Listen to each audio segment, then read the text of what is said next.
Hello and welcome to the Masquerade Brielle Locals Only podcast, episode number 5. This is your host, Sean Waltman and Casey Terzis for August 20th, 2025. And today we have a very special guest, our first guest from Brielle, Mr. Doug Bard. Aloha. Thanks for having me. Appreciate it. Aloha to you, Doug. What we want to do basically is understand Doug and get into tell us a little bit about yourself, how you got here, about your family, and we'll go from there. Yeah, well, thank you for having me here. This is very cool. I'm digging the podcast so far. How did I wind up in Brielle? So my wife Jenny and I, back in 2010, we built and moved into the house, but there was a long story before that. Came via LBI, and I used to live there, and Jenny would summer there, and that's where we met. And then when we got serious, she said she would not commute from LBI. And so I said, well, I just need to be near the water and the beach and surf and fish. So because she would commute to Princeton, and that's a long run. So it's kind of like Pythagorean's theorem. We came up one leg, and now she has to drive one leg instead of doing the hypotenuse from LBI to Princeton. So, yeah. Nice. And when was that? We got serious. I guess technically we were in Spring Lake for a little while, like 07, 08. We rented a little garage apartment. You know, she had an easier commute, and I was doing some other things. I'm not really sure, just kind of getting a little more serious about life because she wanted to, And then we started driving around like in 2009 looking for houses or property, and we didn't even know of Brielle. Growing up on LBI, I never knew of Brielle or even Monmouth County. So, and then obviously to live here now and understand like what Manasquan means to people and what Brielle and like the history and all the people, it's pretty cool, But it took a little while to adjust because for 40 years of my life it was LBI. So yeah, so now we're here and we have the 2 beautiful children, and we've been fortunate to meet folks like yourself and kind of go through this whole experience. Casey. That's what I'm at. Yeah, I looked. If people at home couldn't see, I looked over at him actually first. No, so it's been great, and that's kind of like how we got here. I work in technology sales, but that whole gig is really the whole reason we are in Brielle is because to be near the water, right? Lifestyle around fishing and surfing and all of that. And Jenny was along for the ride. She's a teacher. She's wonderful. Right, great human being, but she was like, okay, beach, I can do this, She sits on it, I go in it, that's it, Or on it with you guys, right? Yeah. Tight lines. And totally. And so you got here like right before Sandy, right? So you found that house like kind of like right before Sandy? Yeah, and I always feel weird like talking about like anything bad that happened to us because so many people got, how do I say this nicely, kicked hard. So we had built the house in 10. Nate was born in 11. He's my oldest. And then 12 was Sandy. And so even though we meet the new flood requirements in our area there, the flood maps, we still took water in. So it was an interesting thing where houses that took water in that were below the ABFE in that area, which was 7 foot at the time, they could either redo or rebuild or raise. We meet the new flood requirements, so we took water in. So yada, yada, yada, we had to like redo our house and we just built it. So I never feel good about it's just what we had to do. Not so much complain because people lost a lot, but that was heavy. Then Avery was born in 2013. That was heavy. She's still very heavy. Whoa. Yeah. And, so it's all gone pretty fast at this point too. I have a theory on that, No, I don't. So technically when you're a year old, that's 100% of your life, right? And then when you turn 2, it's 50%, a year is 50%, and so on and so forth. So technically, as you get older, each year is a smaller fraction relative to your entire life. Thus, time goes faster because it's a smaller fraction, relatively speaking. Oh. Yeah. Sorry, I just, No, that's great. That's where my mind went when I think about, how long we've been hanging out. Like, how long have I known you guys? Yeah, so we met you through Nate and Colin and Finn, and we did a lot of scout stuff. Yes, that was the first real kind of hang was right. Like, hey, let's get these kids out into the woods and get them away from the screen. Get them away from the screens. That had to have been about 5 years ago, at least. Way longer than that, actually, before COVID. Yeah, that's what I mean. I lose track of these things, and then here we are. I mean, I'm significantly older than both of you, as I snarl. Are you? I'm 53 now. Okay. Yeah, you are. Yeah. I wouldn't have guessed that, honestly. Yeah, well, the inside of my body looks like it's 89. The only reason I know that is I got to go to your 50th birthday, which was quite. That was nice. That was very nice of Jenny. Very nice. Very nice. Yeah. Yeah. So just, I mean, it's an amazing area. Like anything in life, it's not perfect. There are some drawbacks from being in such like a small local community, but there's so much more good than bad. So, so it's been great, And you mentioned getting in the water. So, thing with you is not today. Not today. No, not this week. And PSA for not at 53. No, absolutely, bro. I'm just kidding. No, PSA. I'm going out tonight now, man. Stay out. Headlamp. Stay out of the water unless maybe Friday it kind of clears up a little bit. But even then, it's going to be big. It's going to be big surf. I think because of recent events, like it's like more like headline news now. Like they're even trying to get surfers out of the water, and like we've never been, I've never been pulled out before unless I was actually inside the flags by a lifeguard. I'm like, bro, what's your problem? Yeah. But it's like, it's always dangerous when you out there, especially in stuff like this. I did for a coworker today on my Microsoft Teams, and everybody, because they know where I live and what I do. You surfing this? I'm like, unfortunately not. And get into the path of the hurricane, all that. And I literally screenshotted the inlet, and I did that juxtaposed to, I don't know, like it was East Matunic Beach in Rhode Island.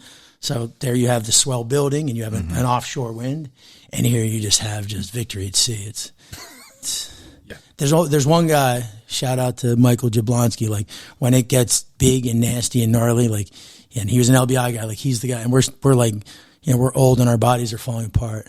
But when we were in Indo 3 years ago, there was kind of like a really dark big Wednesday, and it was me and him. I got some good photos of that. Yeah. So that's, Mike, good dude. Yeah.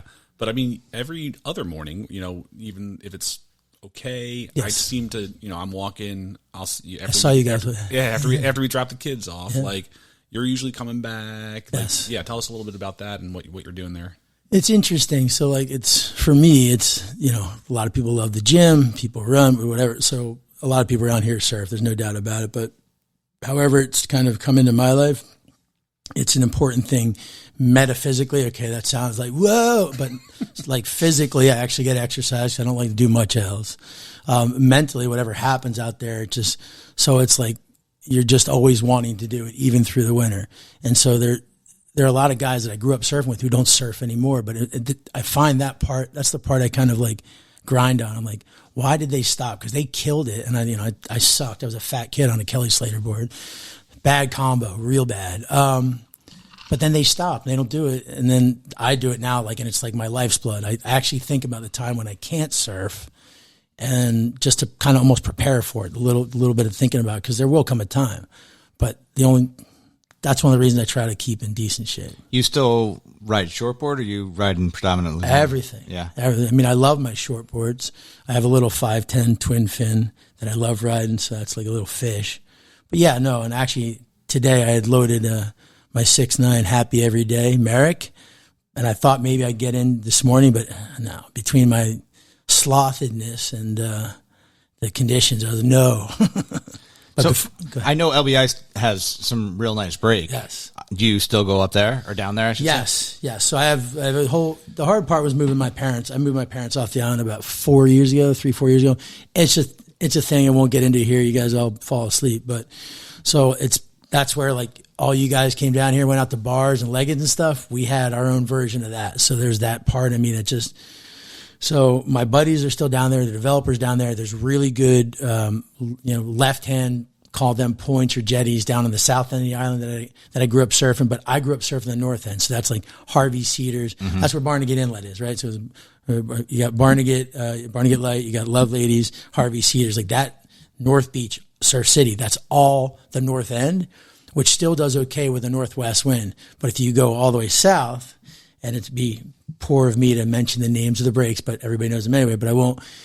Then it's like, even if it's a northwest wind, it's still offshore and just reeling.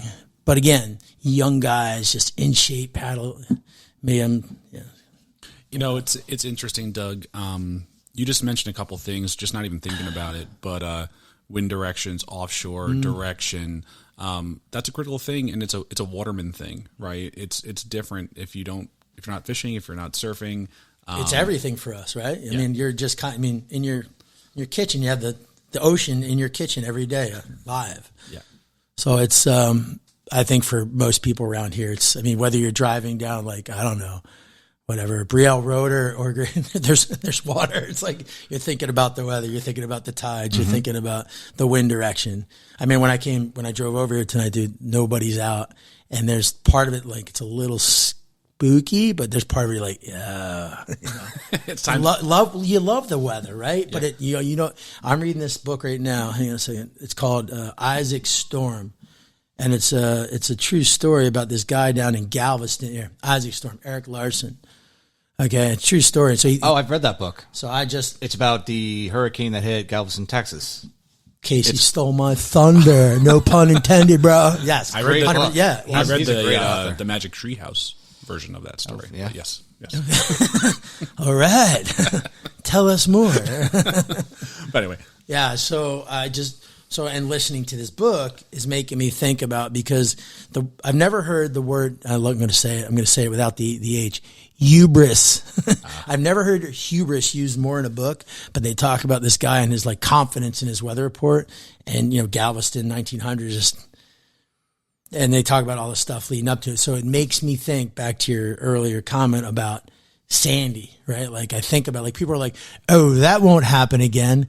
And I'm glad everybody's really comfortable with that, but no matter what, I'll never be, because that's basically everybody saying, yeah, I know the future of the world weather patterns. There's one point in the book where they talk about like the inception of the actual hurricane. Like, so there's a wave that comes off of, the west coast of Africa. Everybody knows that. It's over, and there are conducive conditions, whatever it is.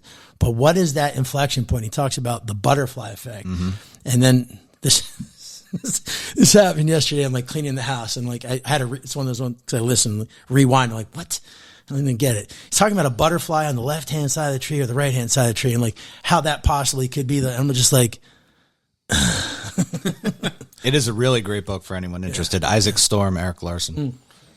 But Doug, you're a guy who travels a lot to go surfing. Can you tell us some of the places you've been? As much as my wife will let me. Yeah, well, can you tell us some of the places you've been and maybe your favorite or your top three? Yes.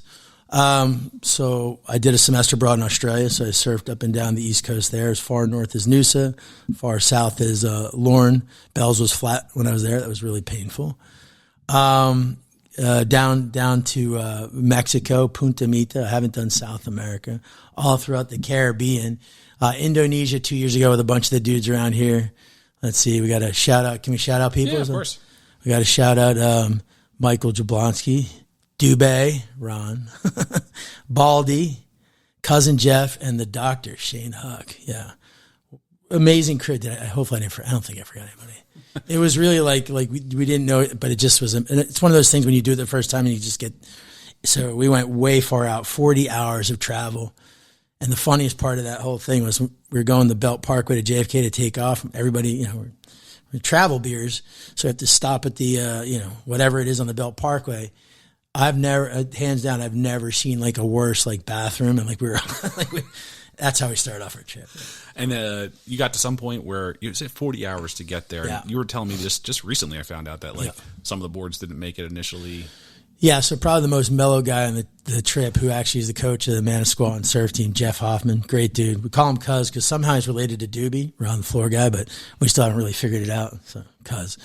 So the most mellow guy, and we're like the last leg of the trip. So it was JFK to Singapore, Northern Sumatra to Nias, horrific car ride over Nias, and then a boat to the outer Hanako Islands. Sorry, tacos. But we're on that like last plane trip, and like we get on and we can see our boards are outside the window, and like the plane is just full of locals and us. And so we see like they're like seeing like do this with a couple of the board bags, waving them off. And so Jeff, Cuz, stands up, most mellow guy, he's like, those need to get on here. And, he speaks excellent Spanish, but not Indonesian. So there's there's a gap going on. So now I'm sitting there and like, we're sweating, we're tired. And I'm looking and he's like, he's like, no, those are getting on. And I look down the aisle, and it's like all the locals, like the natives were getting restless. I'm like, dude, it's cool, whatever. So he just, he was just trying his best. And it was funny. So we finally make it there. And then so I don't have, my board bag was one that didn't make it, right? So that means I have no clothes, everything's in the bag besides like my backpack and no boards. So that first morning, and I have an awesome picture, I'm in Huck's shorts and on Jablonski's board and I'm dropping into, Asu is a left. So it's just this freight train of a left. And I'm dropping in and literally we had a guy on the island taking photos. When you zoom in, I'm making like a big O face. I'm like, yes. And they're not my shorts and it's not my board. Yeah. That sounds like a fun crew. It really, really was. And it was really Jablonski's 50th, and credit to him for setting it up. A guy from LBI had been there before, but this place is out there. Like you're two plane rides from getting like decent help if you're messed up. And right before we left, there's a family in the surfing world, the Joneses, Daniel, McCalla, and I think it was McCalla who wintered in Hawaii but would go to like Indonesia and was at an outer reef. I think it was like a 3-inch cut in his thigh, but it hit his femoral artery and he bled out. Oh, jeez. So this is a week before we're going. We're like, don't anybody show that to the wives, right? So was Indonesia the best wave you rode? Yeah, that's the question you were. Yeah, yes, that was the question you asked. And I'd say definitely. So I've had good trips to Puerto Rico, some pretty cool stuff in Costa Rica, but pound for pound, that trip to Indo, it really was the crown jewel. It was I went to Kauai this spring too, but the best waves were on the day that I almost got killed at Honolulu, and so that wasn't. What happened there? So the first couple, I had rented a board because it was a work trip. Brought Jenny for a 50th. Rented like a decent shortboard, and the first couple of days that I could surf, that was perfect. But the last day that I was leaving, the bay was going up to like, I don't know, they call it like 8 to 12 or whatever they call it in Hawaii. And so I had the 6'4" and I paddled in from the end of the bay, and like everybody else out there is like on 7.6s and stuff. And I couldn't even catch a wave off the point. I moved into what they call like something tables or middles or something. And I caught a couple waves, but then they said I could go left. And so Honolulu's a right. So that swell's coming in from the right, like Manasquan. And so if you take a left and there's a set still coming, those waves that then break across the reef, if you go left, you just put yourself in a really shitty spot. But I wasn't thinking straight clearly. So I got pounded and then I got held down, and that board that I rented, actually, I wound up buckling. So, man. Yeah. And what's the bottom like there? A lot. Actually, I had more trouble with the reef in Hawaii than I did. Yeah. The funny part in Indo was if everybody got out from a session at Asu, like the last man out, like we'd all be sitting there watching the reef, looking at the last guy trying to get, because there's a keyhole. Like you go down the reef and you need to hit the keyhole, but if you go past the keyhole, then you have to like paddle back against the current to try to get back. And then if there's waves coming in, and so the last guy's in is like always kind of like a fodder for joking around with the rest of the guys sitting there drinking a bintang, which is good beer. Yeah, it's a good setup. It's really, again, it's like, I mean, I didn't know any of those guys before I came up to Brielle, and they're all just, everybody's cool in their own way, so I'm grateful. Well, when you're traveling like that, you just mentioned a bunch of etiquette stuff, and Casey's been mentioning that his oldest son Finn, he's getting into surfing right now. Maybe you can talk a little bit about what that's all about, because I think a lot of people don't recognize what that etiquette means, and yeah, it's a great question. When I was younger and surfed, there were guys that surfed that spot, and you kind of paid homage in a way, and it was just a respect thing. It wasn't like, to be clear, I don't think of myself as a local anywhere in the world. Right? I'm maybe a local in the universe, but I was on LBI, but I didn't go to the local. I grew up in Lawrence near Princeton. I wasn't a local in Lawrence. I come here, there are generations of people before me and Native Americans before that, and all that stuff. So, but no matter what, whether it's local in the water or local on land, you just want to be respectful of people, right? And so that's what it comes back to in the water. so what happens is now they don't create more surf spots. More people come out, and there's an argument against localism. Like nobody should ever be violent, right? But there should also be some kind of like awareness from people starting out that, hey, if they're starting out, don't go to the place where people surf well. You know, if you have an understanding for it, then you don't want to like create like a slalom course for the person, right? And I think that's the real problem. There's a lack of understanding. Yeah, I mean, it's the kind of, you know, not to get too existential, but it's kind of the world we live in now. People just kind of go do without like really understanding or just maybe paying homage or having respect. You know, I can't speak for anybody else. It's what I'm trying to teach my kids. Whether I'm successful, that remains to be seen. But in the water, I've had actually, so if you ask a couple of the other guys, like they would say that maybe I can, you know, I guess I could be that older guy saying shit, right? And I do when it happened this past week. Yeah. It actually, and it was there's another. I will not get specific, but there's a person that I know that surfs very well, cool dude, a bro, been around for a long, long time, and he mentioned that he'd had like an issue, and it was more or less nothing that happened to him, but he was watching this other person take advantage of other people, just going back to like the point each time and catching a wave. So he mentioned that he texted me. He's like, yo, I channeled you and said X, Y, and Z. And so like the next day, this was last week or something, there was a decent swell, and there was a bunch of us at, you know, the decent break north of the inlet. And, that dude was there. And then I said something. I mean, the dude's twice my size and could probably break me in half unless I get to his knee first. But it was it's wrong. It's like just because you have a bigger board, right, and you can sit outside. This is the problem with the paddle boarders too. Right. Just because you can catch the wave earlier doesn't mean you should catch every set wave. Okay, I'm not saying, of course you belong in the ocean. By the way, my brother in California calls paddle boarders ocean janitors and sea sweepers. Sweepers. So you've had some issues with them, especially. No, it's all my issue, obviously. Like if I can strip myself of ego, then it doesn't matter. But actually, the main issue I had last year, some guy just turned around, dropped in on me. Like I didn't know him. I know of him through other people, and he's there. And literally, as he dropped in, I'm like, I grabbed his board and ripped it out from underneath him, and that started this whole thing about a year and a half ago. But that's all kind of quelled now. You know, it's a funny thing because you don't know these people. You're literally putting yourself into a situation like you're out there and you want the same thing. You're friendly with people, you know, like your bros. It's just like you're trading off waves. But other people, it's like you can't fight this person, but you're going to paddle for position. And sometimes that can get pissy. That's why not being able to paddle well anymore. It can also be dangerous. Yes, absolutely. I mean, it's like I'm a golfer, right? It's like the equivalent of getting someone hitting into you. Yes, 100%. Agreed. Yeah, and those are generally the reasons, you know, because people get frustrated. People will drop in, but so there's people that take all the waves, and there's people that drop in. So all of that is just, you know, there's a higher population density now, you know.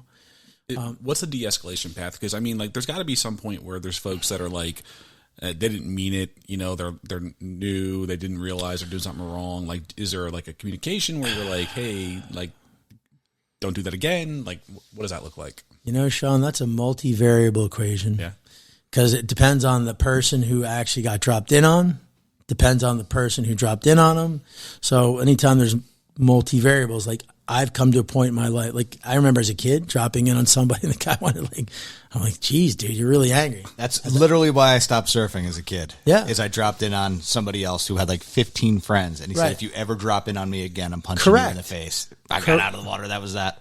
That was, I mean, I ran into that a bunch of times, and it's not fun. But that definitely happens. And so that is an angry so I know, like, now if somebody drops in on me, I will, this is what I need to work on. I do it now. Somebody does it, I'm like, hey, please don't do that again. If they're like even remotely, you know, like, oh, you know, the minute they kind of show zero kind of like, that's when I've snapped in the past. And I've actually, so it's just wrong, you know, but I need to work on myself so I don't get so angry over that, and got to get a little more zen in there, you know. When I left the house to come here, Finn was actually watching Point Break, and you're just reminding me of that scene where Johnny Utah drops in on the guy and he gets punched in the face.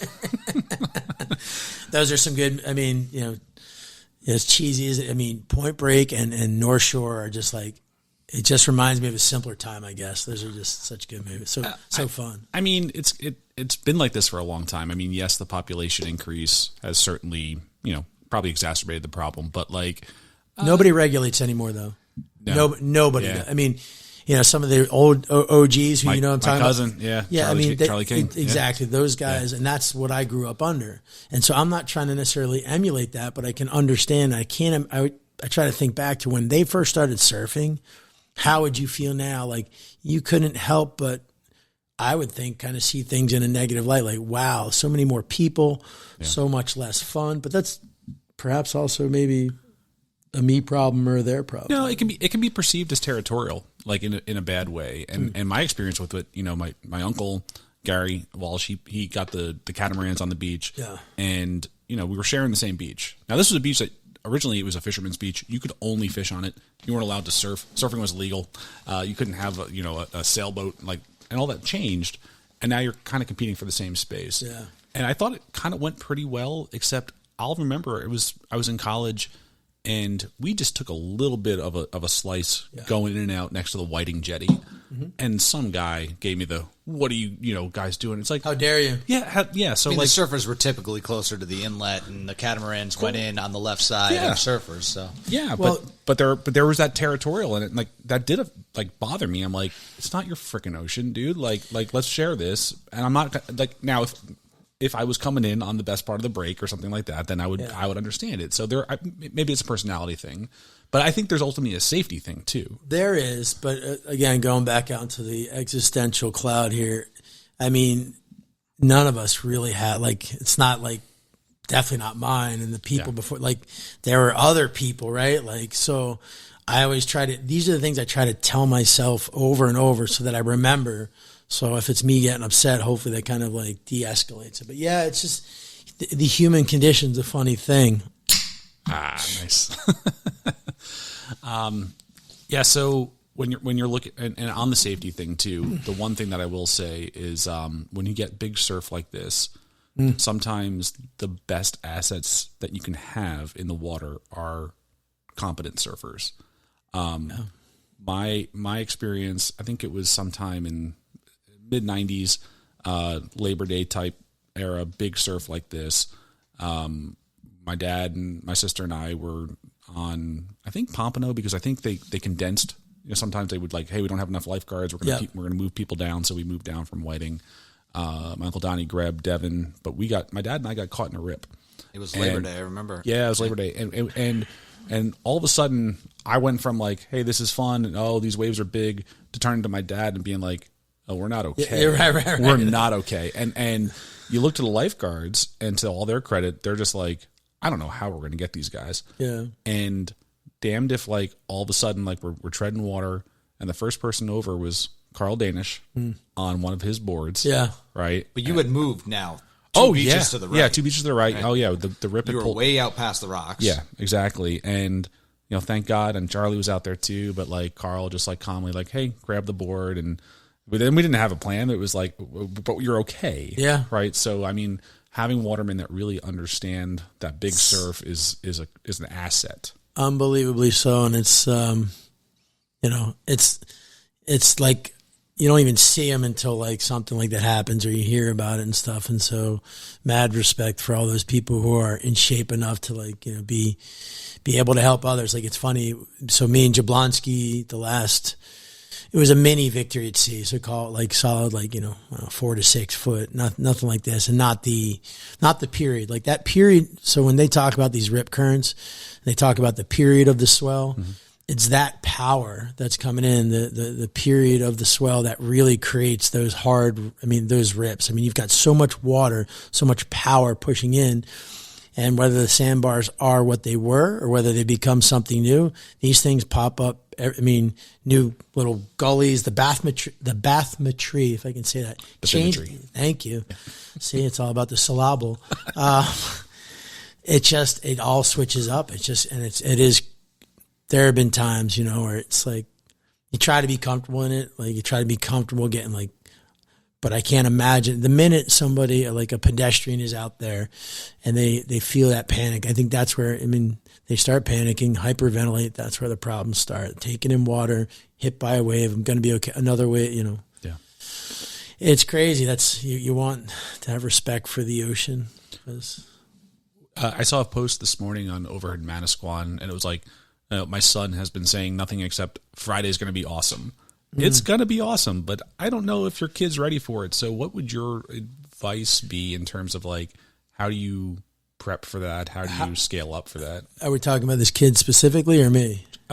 I guess both, but just like me, I'm going to the Yankees game tomorrow. And they're going to beat up on the Sox, so I might have a couple beers, So, yeah. So it's going to be gross old Doug slogging it at Riddle or the Inlet or something. But for a kid, I can't imagine there is preparation in the next 24 hours. The answer is stay out of the water. I was just about to look at my phone, but I'll just put it. So you're still going to have a long period swell. It might be you have to take a look at no matter what, it's going to be challenging. So unless you're like an advanced surfer, it's that fine line too, because how else do you learn how to be in? So I never had anybody guiding me in that sense. It's just like, always go with somebody else. First off, that's probably good. If you're going and you're dead set on going or you've been allowed to go, you should definitely be with a buddy. Don't go solo. But it's that fine line of slowly getting into bigger stuff. And if you do that in the safest way possible with friends, around people, that's the best way. Otherwise, you have to be realistic about your capabilities. And so, like, I find myself to be very capable in pretty hectic conditions, but I also find my fitness to not be where it once was. And that's a me problem. I got to work on that, I don't know. I guess I look at it from just a purely father perspective. It's just nightmare fuel, the idea of my kids being out there and being in trouble. So yeah, your son surfs. So that's going to be on your mind more. I think I moved to the beach and my kids couldn't care to see it kind of thing. So it's like that. But for any of the young guys, so I know other kids, Finn's age, who surf, and they just haven't been alive long enough to have had enough experience. That's all it is.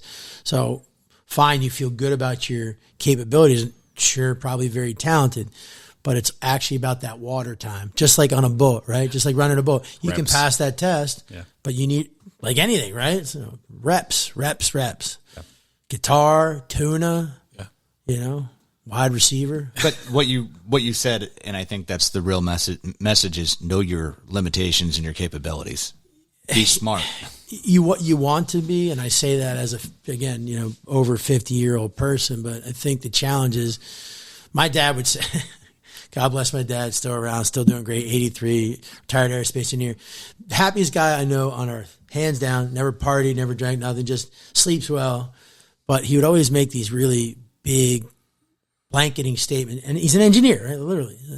He's like, whatever works for you, Doug, or do your best, Doug, or, so like things like that, like know your limits. So like, or as long as you tried your best, like, I'm like, when I'm older, I'm like, well, now that I think about it, I don't know if I did. I heard that. So really knowing your limits as a kid, I would challenge anybody that hears this to like really ask yourself, try to figure out how to really know that you're asking yourself that question. Because when you're around your buddies, it's like, are you going, dude? Like, yeah. Are you going? Yeah. Yeah. And it's hard to be like the guy that goes, no. That's the hard part. It's that peer pressure. And on the flip side case, like we would go out on days, boogie boarding, body surfing, whatever, and it'd be like, oh, this is a Finn's day. We have to go out there. And now I look at those conditions that we went out in, and I'm like, no. Yeah. And honestly, I think back to those days too, and I think our parents were crazy for letting us go out some of those days. Yeah. Yeah. Well, they could have been crazy. They could have been onto something, or maybe it's somewhere in between, I think, probably. Because like the things that I think about and do for my kids, like nobody did that for me. And I'm not saying I was neglected, but it's just like part of that I feel like might have been a slightly better approach, because then I was down at my aunt's this weekend, my cousin, his wife, their kids, blah, blah, blah. Resiliency, like the kids being resilient. Like we do a lot for them because we love them, but in a sense, are we potentially, because we do we hurt them, right? Like I always, there was part with my mom that I felt that way. Like she wanted and I didn't. So, and technically now that I look back, she really wasn't. I was just, pushing back, but it's that fine line that we all have to, make that decision as parents. No, and I agree with you. And I think our parents honestly did a good job for the most part, but there were certain days there were kids like Todd Eastman, right? Who grew up surfing every day. They were capable. They knew what they were doing out there. And then there were kids like Sean and I who knew what we were doing, but had no business being out there during a nor'easter. Yeah. All right, so, did either of your parents have insurance policies on it? No, but you bring up that resiliency, and, both of you shared an experience this summer where you pushed the kids out of the nest, yes, into like a big sleepaway camp. We talked about it on the first episode, I think, with Finn. But you had experience, too, with Port Judith. Yeah, I went there for 5 years as a kid, and my wife did not. So we grew up differently, which is totally cool, but I've felt like it was a very good experience, and her not having had that experience, I'm like, well, hopefully you trust me as the husband. This will be good for them. But there's also some kind of cultural differences. So last summer we went and visited and looked at the camp, and I said, look, here's the camp I'd want them to go to. And they looked at the camp. So I met my requirement, and this year they went for 2 weeks, and it's a sailing camp up in Rhode Island that I went to, and it was awesome. As a young man, just coming of age, there's no parents, there's girls, there's water, there's bugs. It's cool. So now it was awesome. So I really wanted the kids to go. We got to a point where they went, and the first week it was a nightmare. We dropped them off. We went to Martha's Vineyard, and we just got. What's bad now with technology is they can send these notes. So I think they kept their phones. No. It's something called Bunk One. So they can write something. They give it to the counselors, and the counselors scan it. So it's like they almost keep a cadence. But the two that we got during that week, it's like, and actually we got a call from the camp. They're like, can I probably, I'm going to say her name. Yeah. Avery's on a hunger strike. I said, she's a bard. She's going to eat. It's going to happen. She's got plenty of supply, but I guess one of the other girls had told her that, cause it's what's cool about it. So let me get away from that. It's like you're in a cabin with people, you sleep in a cabin, no electricity, no phones. You have responsibility for keeping the cabin clean. You have to be waiter or waitress for your table. There's, it's a real community thing. So, but somebody told her the first week that they got sick off the food or something. So she was like, I'm not touching it. Long story short, by the second week they came back, they had a great time. They talk about it very fondly. I hope they go back. I think it's good back to being here. It's amazing. It's probably more amazing than I can even ever know. But I also think it's important to get outside of this, because I will say we have a good time as a family. Again, fortunate to have circle of friends you guys. But there's also circles within circles of Brielle, and so if it's good for the kids to see outside that that's not the only thing going on. There's a whole world to go travel, to go see. I've lived all around. I've lived in Australia. I've lived in New York City. I've lived in Boston. So there's a lot of places to see, and it almost makes you probably appreciate where you live sometimes more. So I don't know where I was going with that, but I did have a point. Yeah. Well, you talked about us pushing our kids out of the nest. Thank you, Kate. No problem. Thank you for actually listening. 10 years. I feel heard, man. That's what I do for a living. Can I do this tomorrow? No, but it is huge, and getting away from the screens, it's crazy to me sometimes that we live here, and it's just and I get it, how many days can you be in the sun? To me, every day. But that's us at this age. When I remember being a kid, and my grandfather would be like, "Let's go fish every Saturday, Sunday, Wednesday," and I'd be like, maybe one day I don't want to go, And now I look back and I'm like, man, I should have gone every single day. But you don't realize that when you're a kid. Yes. Sometimes kids need a break, but it's good that you got them away from screens for 2 weeks. That's awesome. Yeah, no, it was cool. They came back, and they, you could tell, they'll joke around sometimes about the things that they didn't like, but overall it's a really positive experience. So now they're back, and it's I actually had a meeting out in Pennsylvania yesterday. So I came back home, and I have, I think a lot of parents have, keep track of screen time, right? We generally, from a content perspective, we let them roam free, but screen time, the amount of time. So yesterday was kind of a nice day, and before I left, I said, would you please go do something outside? Oh, yeah. So I came home, and I look at my phone. I'm like, so somebody didn't have their phone today, because not only did they not get outside, but the amount of time that they spent, like, you know, it's, and I think that's an interesting challenge for whether you're here or anywhere, that addictive aspect of the screen, that whatever dopamine, serotonin, that they're just not prepared. Like, and you really have to, if that's the worst they're experienced, but you really like, for us, we have to. There's a gravity to it, and once you pull them out of the orbit of it, it's amazing. It's a great way to say it. Yeah. Gravity, yeah, for sure. And once you pull them out, like, so I'll be like, hey, Colin, I'm going for a walk this morning. Why don't you come with me? He's like, no, I don't want to go. And then we get them on the, you know, we're walking, we're having a great conversation. Grab the hook, pull them out. Yeah, exactly. Sometimes, yeah. A bent gap. We'll get to that. But we get to, you know, get to the bridge, and by the time you cross the bridge, it's like, Dad, can I get in the water? And I'm like, yes. Like, that's why we live here. Yeah. And then all of a sudden, it's like, that was a great morning. Yeah. Thanks for taking me to the beach. And it was like, yeah, I know. But you have to pull them out of that orbit. Yeah, that's an excellent way to say it, to explain it. I think it's a good visual. If you're pulling them, you got to get them out of that gravitational field just outside, and then they'll drift in other good places. Yeah. So the person that didn't have their phone today was 1,000% nicer, noticeably, and also practiced their instrument. It's like, and did other really creative things. Split the atom. I mean, you know, just basic things that you can do if you don't sit on a device. I mean, I'm not like, so, you know, me, I'm today is a full day of my normal gig. There's a bunch, you know, outside of my other, like, but I have to be in front of that stuff, and I don't want to be, you know, I'd rather be literally in the garage pulling apart the tackle box that I've been trying to do that for like 2 years, you know, just like take this split shot and put it there. Yeah. Maybe we should, you know, shift gears over to fishing. One thing to wrap up surfing. Maybe you know, combine the two worlds. You were mentioning like the wave period and stuff like that. You're tuned into it. I'm tuned into it. What do you use? What's your go-to for forecasts? I triangulate.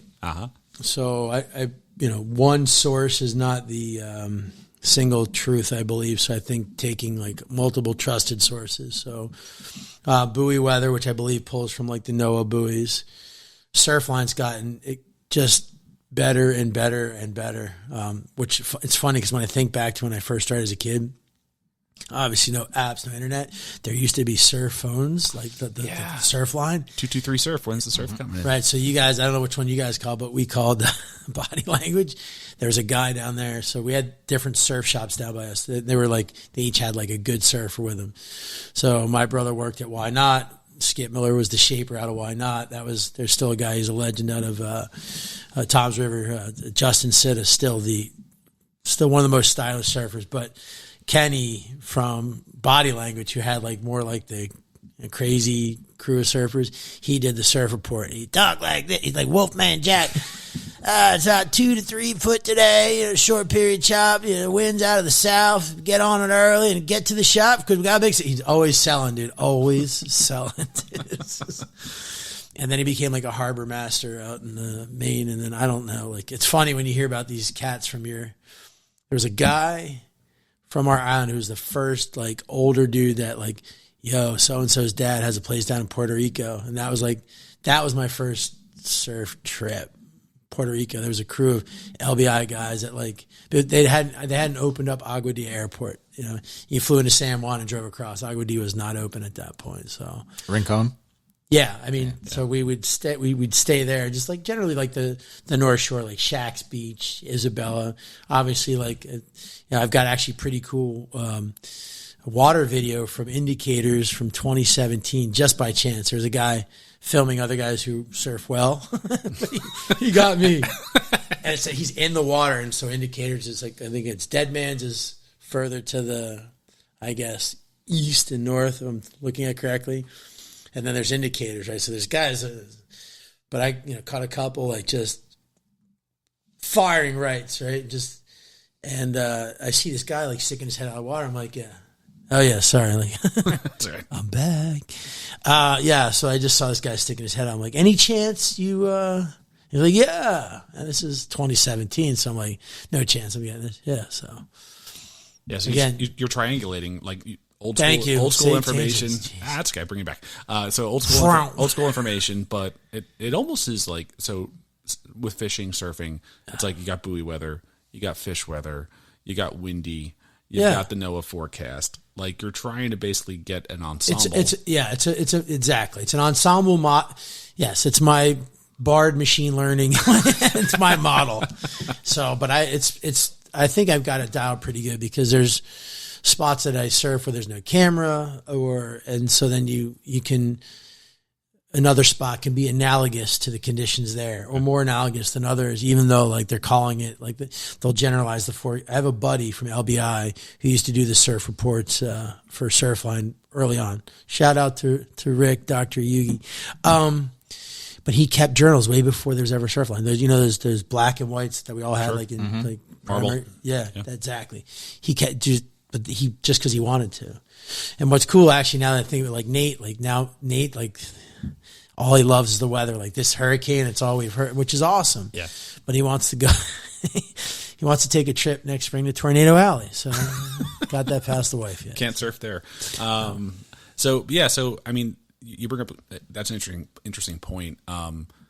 It's almost too much information because when you first start, like I first got my first boat as an adult, it was like, we're going fishing because it's Saturday or Sunday. You know, you didn't really think about it too much. And then you learn really fast when you run out the inlet and it's northeast and low tide, like, oh, this was not a good idea. Yeah.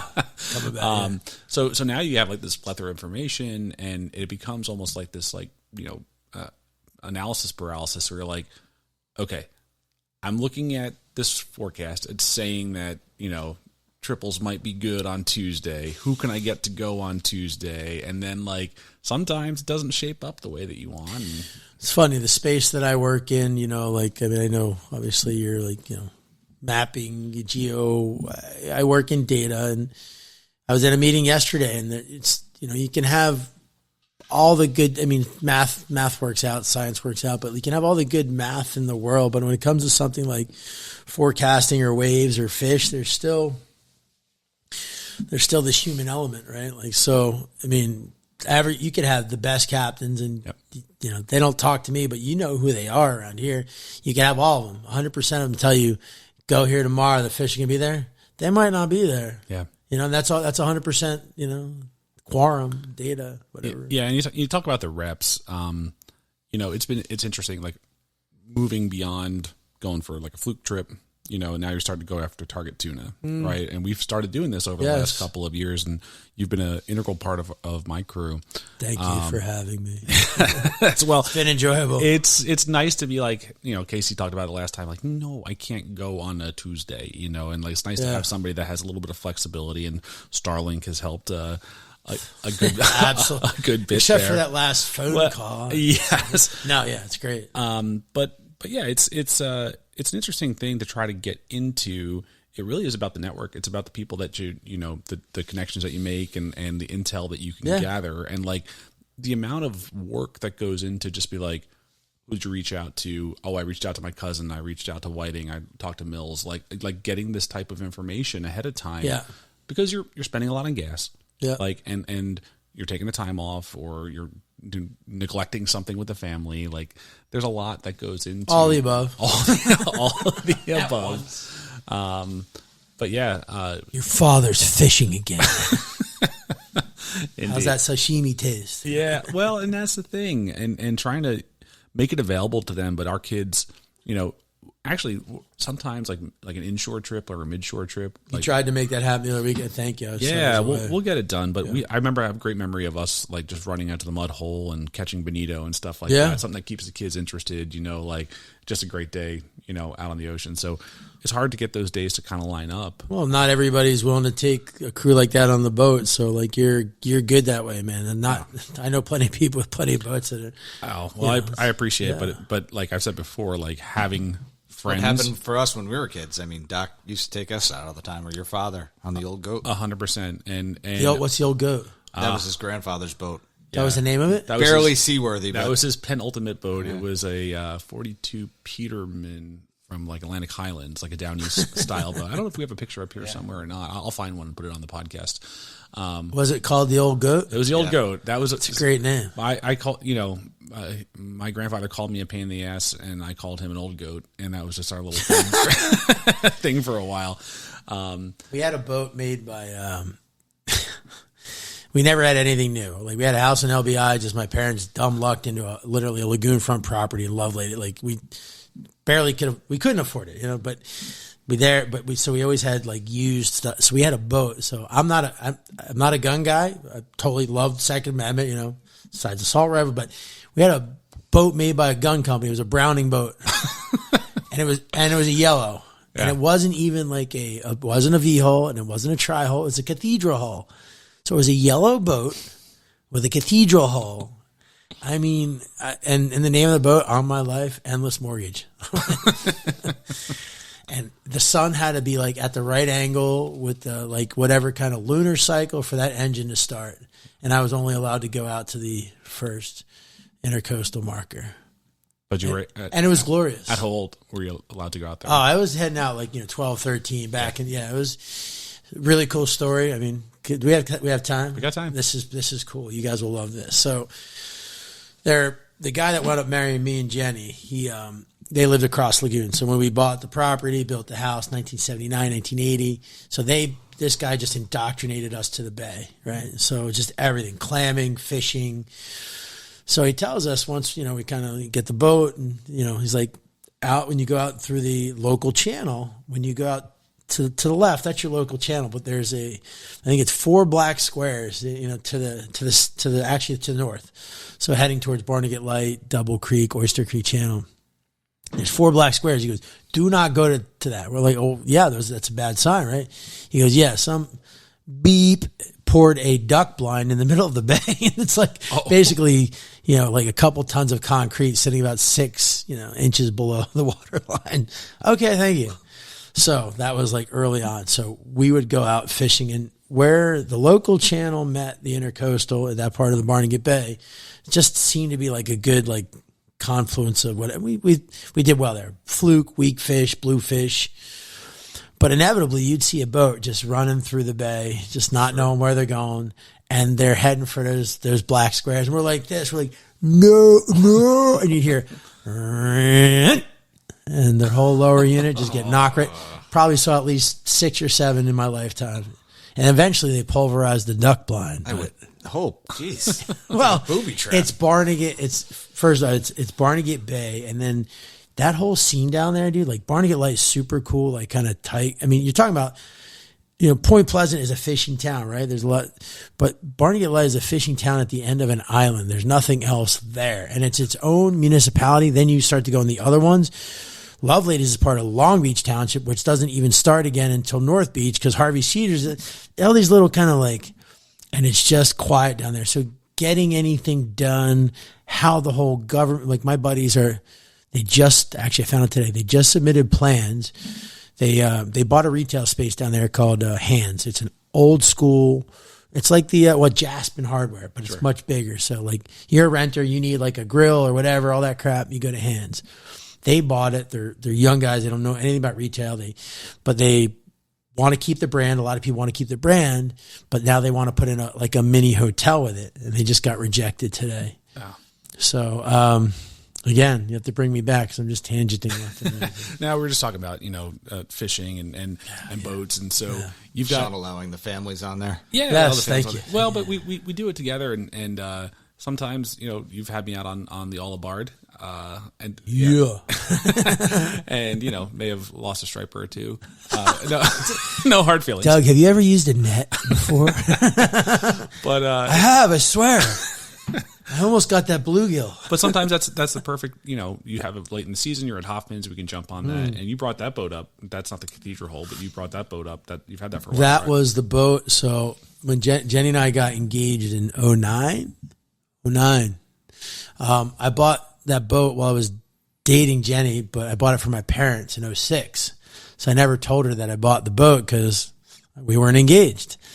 So my buddy, that guy I was telling you about before, the hog, that's how I know Jenny. So he says, dude, tell her that you own the boat once you propose to her. I'm like, unagi. I'm like, yeah, all right, let's go. So I literally take her fishing out the Barnegat Inlet. So I bring the engagement ring on the boat. go out the Barnegat Inlet, hook up with a bluefish, and she's reeling it in. I'm like, you want to pull up and reel it? And she starts like yelling at me and stuff. So this is 2 seconds before I'm about to get engaged. We get the fish on, and I pull the ring out. We get engaged, blah, blah, blah. And I'm bringing the boat back in the inlet. And I told her, like, hey, by the way, this is ours too. But it was with my parents they just really didn't use it that much. Kids got old enough, brought it up here, and she's been, she's been good. She didn't get a lot of, like, her engine's got a lot of hours hopefully left on her. So I took the whole family out on Nathan's birthday. Shout out homie, August 14th. We went fishing. That was Nate's request. Go fishing as a family. Awesome. Ready? 30 minutes getting the boat ready. 25 minutes stuck at the bridge because they're doing something. 25 minutes out to Secret Reef. 25 minutes back from Secret Reef. 30 minutes back in my boat cleaning it up. About 15 to 20 minutes of whining free fishing. It's too hot. This is a bad idea. I feel sick. I mean, honestly, just hit me in the face with a bat. So, but we went out there and we did it. And Avery actually pulled it, that huge knucklehead black sea bass. Yeah. Nate hooked up with a fluke or two. Even Miss Jenny Bard bent the rod. Yeah. Nice. It was cool. But it was about 15 minutes of joy, and then the rest was really painful. That sounds like family fishing. Right. That's and then so that we get back to the dock. Do you think anybody wants to help me clean up? No. So they all leave. I'm at the dock and I hop on a phone call. Got the ear pod, this annoying long hair, right? So ear pod out, gets stuck in the hair. Just for a second, pauses, hits the dock, goes right in the water. I'm like, oh. And I just looked up. I'm like, yeah. Because the night before, by the way, I was at Bad Religion and Dropkick Murphys with Brian Baldessare, Jim Gomes, and Brian Baldessare's buddy, Dougie Heats, who's nuts. We almost got killed because of the lightning. They cut off Bad Religion early. They sent everybody packing to all the different bars. 8:30 Dropkick come back on at that time. Just absolutely been partying the whole time.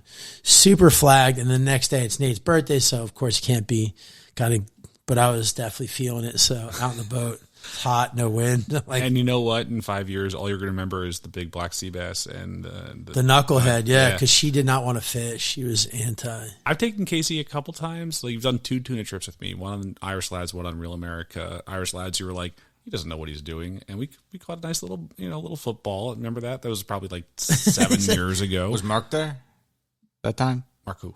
Your brother-in-law. Mark? Your cousin, sorry. Oh, Cardella? No. Yeah. No. Your cousin-in-law. No, not Mark. Dan. Oh, Dan. Yeah.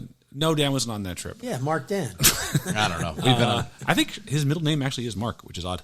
But no, and the second one was last year. I'm like, hey, we've got this kind of wired in. Casey, why don't you come fishing with me? He's like, yeah, I haven't been in a while.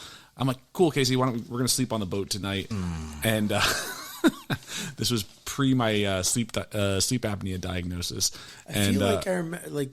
I feel like I remember this, but did we know you were there? You were on the boat the next day. No, Mangold was on the boat the next day. I don't think. No, Doug Rob was there. So I was on a boat. I was on a boat with Doug Mangold. was with I can us. tell that much. Yeah. Okay.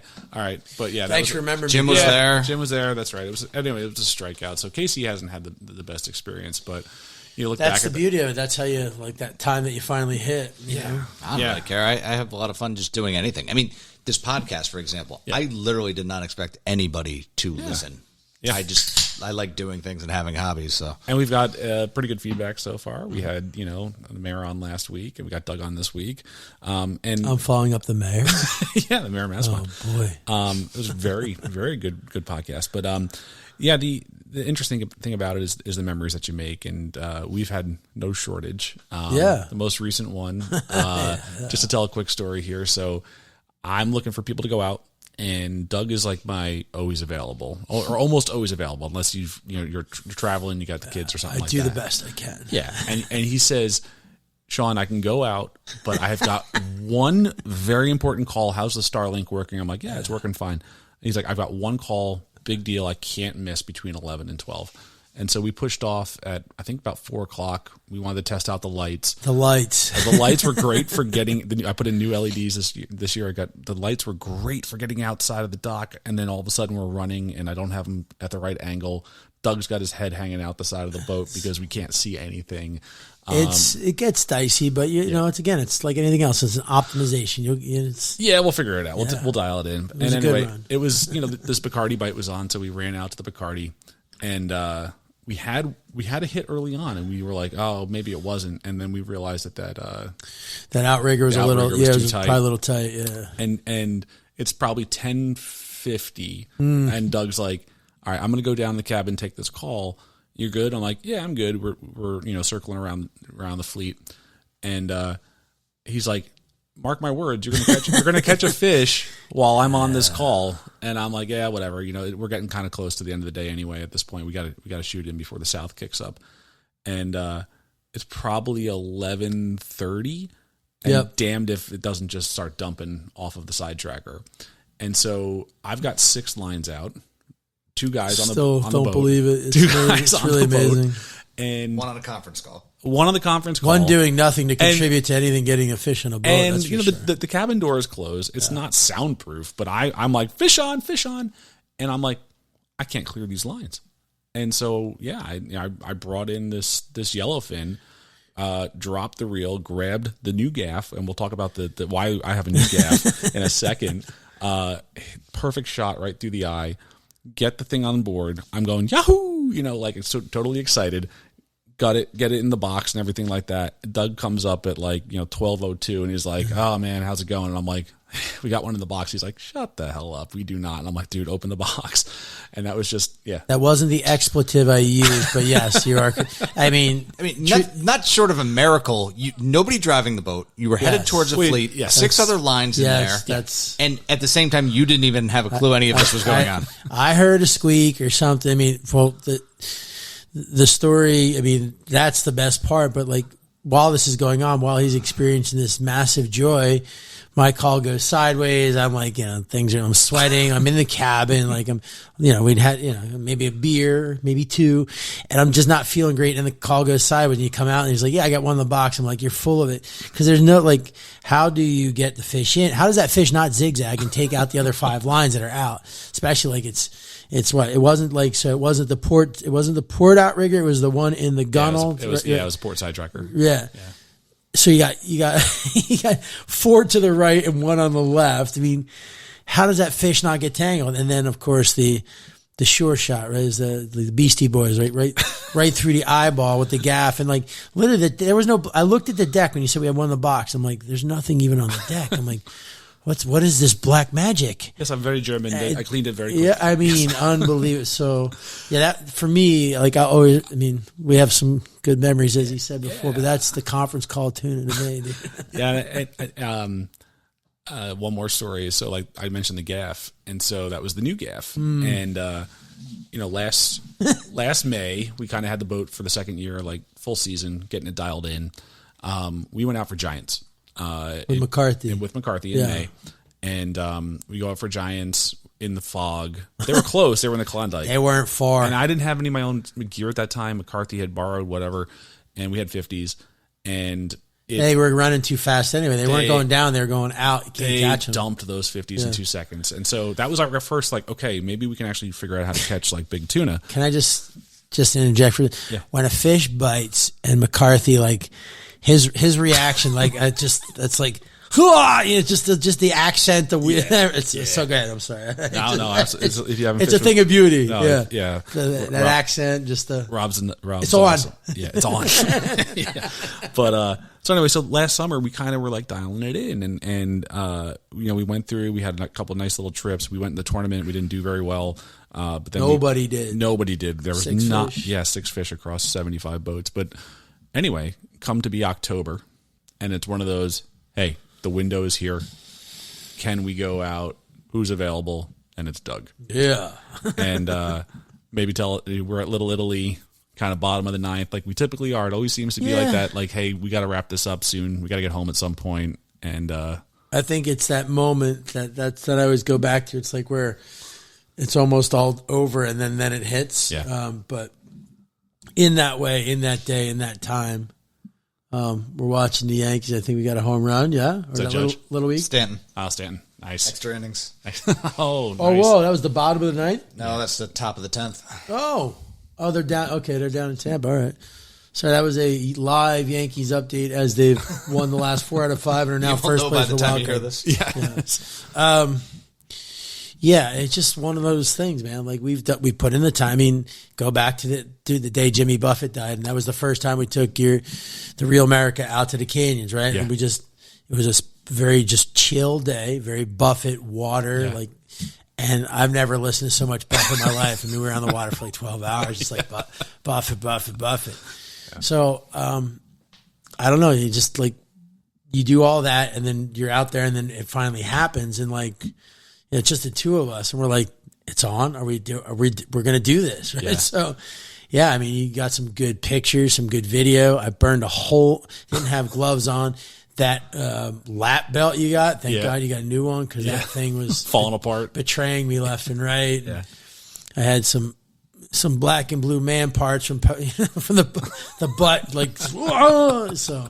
But yeah, the fish got to the boat, and then it's like, okay, then what do you do with this thing? Let's call it between 160, 170 pounds, right? Yeah.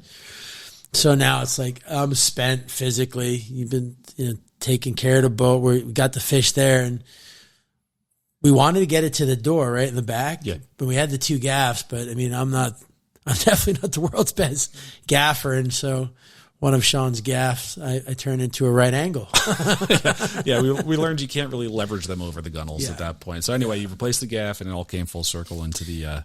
Well, it's the only right thing to do. I broke your gaff. I mean, it was the Peroni's gaff. That's right. Left turn, Clyde. Yeah, no, it was. But that just adds to it, because that was funny. And then pulling that fish in and just and then of course there's some mulch involved later. Yes. Dude, that's awesome.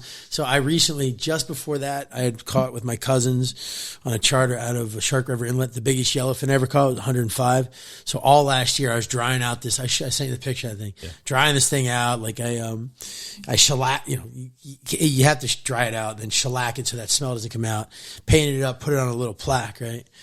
But I would like to have had the tail from the bluefin. Yeah. So what I have instead, because you gave it to me, is the hook from the ballyhoo. Yes. So I have the hook. I'm gonna take a nice, like, one of those. I'll use Google, Sean.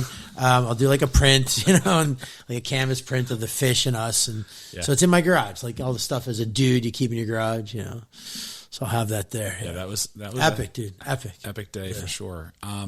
So.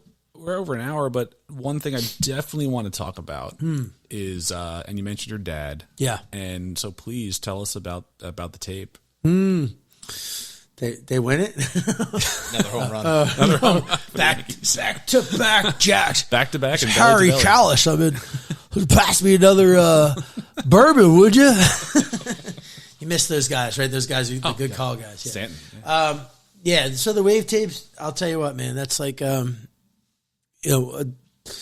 the short of the long is that I've been inventing with my dad for the better part of over 20 years now. The engineer you referenced earlier. Yes. Yeah. Just, I mean, very lucky in family and stuff.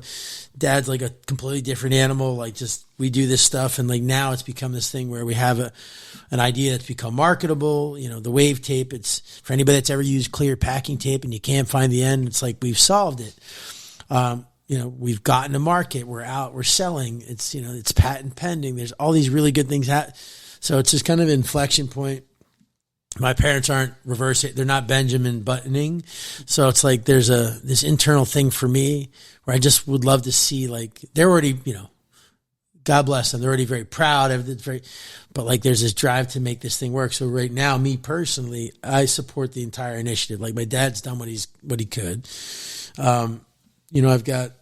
I've got to handle the inventory. I've got to handle like the patent defense. I've got to do all that stuff.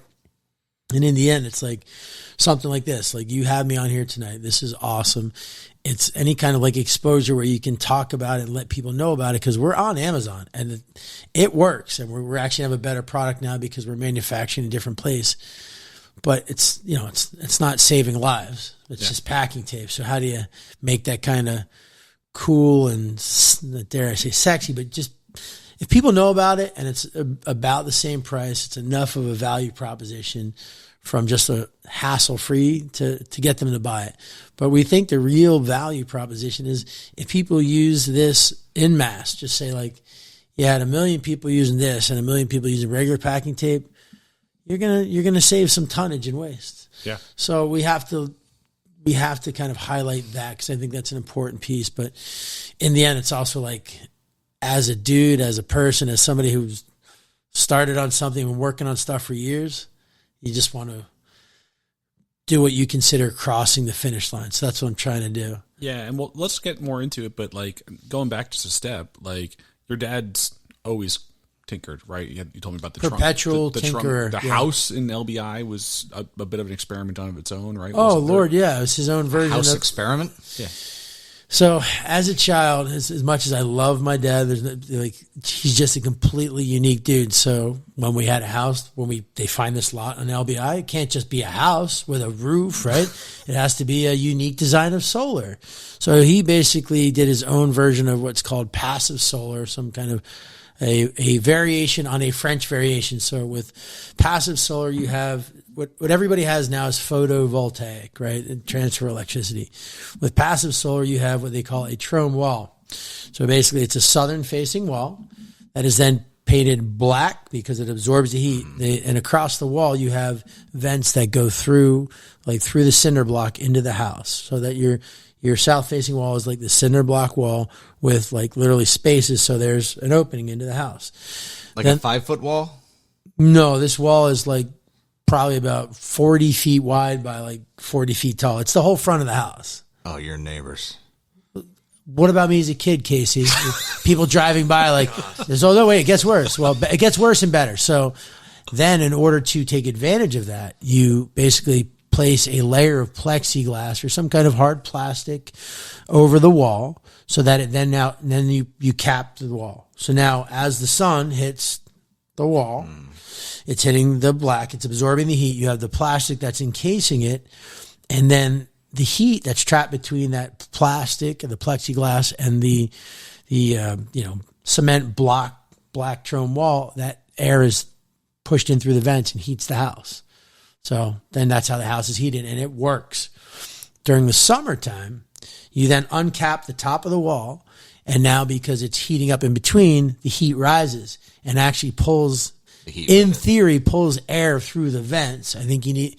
I always said you need more vents, Pops, but so it pulls the air through, creating almost like a draft. So for years, when we used to rent the house during the summer, we never had air conditioning, right until like the 90s. And then people were like, we're not renting your house, let's get air conditioning. Yeah. So you had the house, and then the trunk table. So he had a patent back in the 80s. Like I remember him coming home. He's like, yeah, I got the patent. I'm like, oh, we're gonna be rich. And that patent, the first patent, was something called freed bag. So if you take so he would always work in the garage, perpetual tinker, and he's working on the table saw, sawdust goes into the bag goes in the can. As the sawdust goes in the bag, forces air out between the bag and the can, creating a vacuum. Right? So you got to pull against the vacuum, the can's coming up.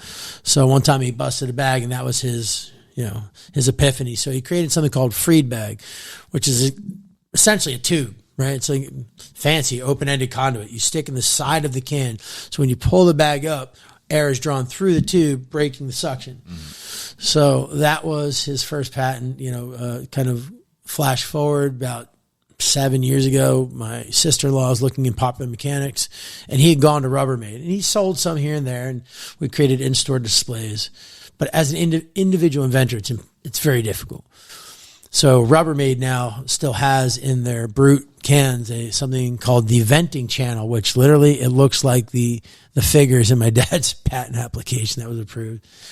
So whether they actually jacked him or not, you never know. But the bottom line is pretty cool that he thought of something that's still used today. Yeah, I mean, there's that. I came home from New York City, damaged goods. We came up with Stop the Spill, which is a universal drink holder spill prevention device. That gave away to the Easy Christmas Tree Stand, also patented, but we got beat to market by Black & Decker. After that, we came up with the trunk server and the trunk table, which is a device that delivers things from your trunk. It can also be used as a camping table. Then came what I call now the walker stability and transfer stand, which I'm actually having videos made as of this moment on Fiverr, animations for a medical equipment company where a guy that I know finally became president and he's interested, but we need something because we have a good prototype, but not one that folds in half. So that device is for people with walkers. So we're all sitting in chairs right now. If we have walkers and we go to stand up, there's nothing for us to hold on to. This locks. There's a automatic axle capture that locks the axles in place so that you can then, and if you generally somebody with a walker will have a caregiver. It helps them. So stand up or sit down. And then, so those are the big topics. Stand up, sit down. There's slip and fall, and there's the transfer aspect of it. So this will help a caregiver. So it can either be portable in the home, which is why we're having the videos made, or it can be in a hospital or facility. So there's that. And now there's the tape. Yeah. Lucky number 7. And so the tape, it started out kind of like a jagged red line. I still have some.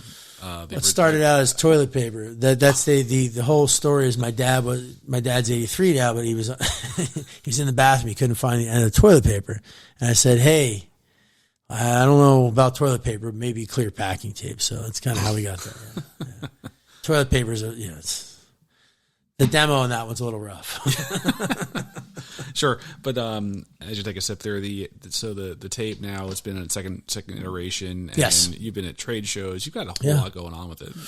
Yeah, so it's the reception's been phenomenal. We were just down in we're just on Fox in Florida last week, Fox Sarasota, where they did a home improvement segment, and the United Inventors Association picked like a couple of products from the last trade show, and the woman, bless her, one of the hosts, she's like, let's get to this. And she was all about like the wave tape. So it's little press hits like that help us. So right now we had a partner who got us on HSN last year. The way those businesses work is that you need to hit a revenue like per minute number with the product. That's how valuable that TV time is. So we just missed it. I mean, we sold well, but not well enough. And so now you get in this position where like, okay, we're on Amazon. We're sold a couple of units today, but it's not enough to. So then our partners who brought us kind of to HSN and stuff and did all the manufacturing, they got hit by some of the governmental issues. They had a focus on their core business. So we shook hands, parted ways with them. We have a new manufacturer, local in Jersey, really reputable company.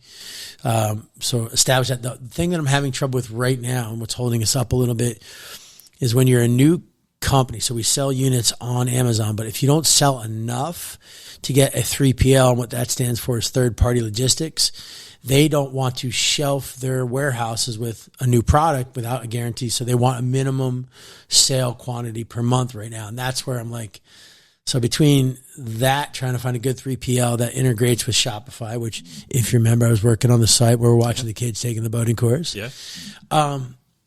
Finding that plus the patent defense, plus my normal life, kids and wife, and trying to get surf and catch tuna. Yeah, a couple hours for sleep, Miller Lights. You know? Yeah, well, I wish you the best with it, and especially with the special aspect. Thanks for asking about it. Appreciate it. Well, it's a great idea. Yeah, and the special aspect of it is being it's something that you did with your dad, and that no one can ever take that away. And you're right. It's 100%. One thing I'll wrap up with maybe and bring it back to surfing is you mentioned your TV spots. That wasn't your first time. Tell us a little bit about your CBS exposure. So you were talking about the Good Day New York thing? Yeah, so living here in Brielle, 15, 16, somewhere around there. And it's March, and the reason I know it's March because afterwards when this all kind of started to like shake out, I was at Leggett's sitting at the bar watching March Madness. And a couple guys I know that used to surf with in Spring Lake, they're like, yo, dude. And but yeah, I went for a surf, and the real story is that there was a fire on the south, over on the Point Pleasant side. So I guess there was a chopper, and I never, whatever. I went out and just going for a surf. So I don't even think I noticed the choppers, but when I got back, I was texting the guy who shaped this little twin fin that I ride. Really cool guy who I incidentally went to high school with. Nice guy. shapes under the name Gun. So I was like, hey, man, I was going to text him. He texted me, and he's like, dude, you've been on the news. I'm like, what? So it kind of evolved from there. And then next thing I know, like I'm in Leggett's, I was working, drinking for March Madness, and a couple guys, and it just all shook out. And they're like, hey, Fox is looking for you. They want to have you in. I'm like, for what? And then, so I got brought into Good Day New York with, at the time, Rosanna Scotto and who was the Kelly, Ray Kelly's son. And they were the hosts. And it was funny because they just eviscerated me. They had just a camera on me the whole time. It was low tide. It was whiting. I was by myself, and I was just literally trying to pull in and make it out of anything I could back when I was more spry. And there were a couple where I got maybe 1.5, 2 seconds covered up and then just smushed. But they're like, this dude sucks. On national. So I'm like, it's like life. I'm just coming up with as much happy horse pucky as I can. And it was just very funny. But then they let me do the weather. That was just the best thing ever. Yeah. So they've just ripped on him. They've got this fire going on, and I'll put the video in the link. They're just turning to Doug and being like, "This is the worst surfer we've ever seen." I'm like, you're not wrong. You're not wrong. Check it out. But it's just it's funny how everybody else perceive. I mean, there's so many little nuances in that day. But I'll tell you what, it was a fun experience, and it was. At the time I worked in New York, I actually worked for a cable channel called World Fishing Network. And so sell advertising. I would go in to see an advertising agency. They're like, yeah, we're not gonna buy your audience, but that was a good spot on Good Day New York. I'm like, all right, thank you. Funny stuff. Yeah, no, it's I keep it on my LinkedIn only because I think it's a fair representation of what anybody who will be dealing with me gets. So it's just. Well, people that get to deal with you are pretty blessed, Doug. That's a nice thing for you to say, Sean. Thank you. Casey, Doug, anything else you guys want to cover? Peace and love. Peace and love. I hope everybody's kind to each other. That's about it. Thanks for having me on. You guys, listen, I mean it. It's awesome to you don't get to always meet people later in life. So I feel very lucky to be part of this community. I love what you're doing here. It's cool. So I wish you great success and to our family's health and cheers. And Finn having a safe surf session. Yeah, everyone please be safe out there. Go, yeah. Thanks for coming on, Doug. All right, thanks, Doug. Don't you wanna know what it's like?